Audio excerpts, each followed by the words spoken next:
Hello, this is Dr. Janet Hall from Melbourne, Australia, and I've been a clinical psychologist, hypnotherapist, author, and this is the book that I'm here to talk to you about today, Sex Life Solutions. So I would like to describe for you one of the most common therapeutic systems, I guess, or procedures that we sex therapists would be recommending to a couple who've come to see us. And it's called sensate focus. So think about focusing on your sensations. You see, so many couples have become very wound up about what or what isn't happening in sex. I've seen some folks who've not been having sex for over a year, and so that's just a huge challenge for them. And so I like to think about the swimming pool idea. And the swimming pool is about the shallow end, which is 1 out of 10, and the deep end, which is 10 out of 10.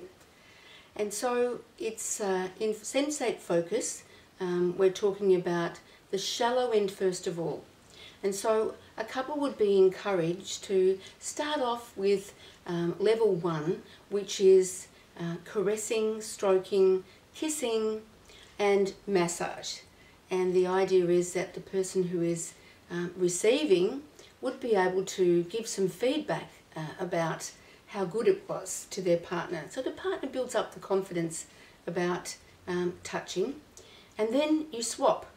So in some of the books they say that you should have, as many of these just touching experiences that give you the confidence. But I'm a bit more of a encouraging person and say, let's just have, say, 2 sessions of that, and let's move up the pool a little bit. And so the next level for sensate focus is where you touch the breasts, and you touch perhaps all of the lovely pink bits, but intercourse is banned. And you know what, it just fascinates me, the paradox of banning something. Do you remember when you were just a little kid and your mother said, now, don't you dare take a biscuit out of that biscuit barrel? You know what you did, didn't you? The very first chance you could, you'd sneak a biscuit out of the barrel.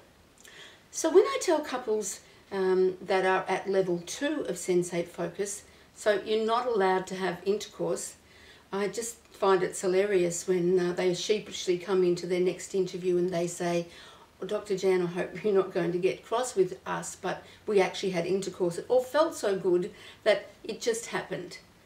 So of course I say, well, that's fantastic. You've had a breakthrough and you didn't even have to go step by step through the program. So sometimes the paradox actually does bring us to the happiest ending of them all. But for some people, to concentrate on touching, feeling, licking, sucking, you can have mutual masturbation, you can have oral sex, but intercourse is banned. And I like to suggest that we have at least 3 of those sessions. And then you are ready to go into the level 3, which is to attempt the intercourse. And this is where I really recommend that you might take advantage of learning from my audio program, which is called Erotic Sex or Ecstasy Sex.